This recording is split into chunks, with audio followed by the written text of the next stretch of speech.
मेष आणि सिंह दोघांनी प्रगतीचा मोह धरावा, फक्त अहंकार तेवढा सोडावा. तो कधीच थांबत नाही, कधीही जास्त वेळ विचार करत नाही. तो सरळ सरळ कार्य करतो, तर दुसरा केवळ कार्य करत नाही तर तो लोकांना इम्प्रेस करतो. लोक त्याच्याकडे बघतात, त्याच्या ऐकतात. इथे पहिला आहे मेष राशीचा व्यक्ती, तर दुसरा आहे सिंह राशीचा व्यक्ती.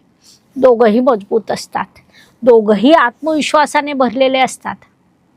मग ते दोघे एकसारखे झाले का? तर नाही. एक आग आहे आणि दुसरा सूर्य आहे. आग आणि सूर्य जेव्हा एकत्र येतात तेव्हा काय बरं होत असेल? तेव्हा प्रकाश तयार होतो की सगळं जळून जातं. म्हणजे मेष आणि सिंह राशीचे व्यक्ती जेव्हा कुठल्याही कारणाने एकत्र येत असतील, कुठल्याही कारणाने जेव्हा त्यांचा संबंध येत असेल, तेव्हा नेमकं काय बरं होत असेल?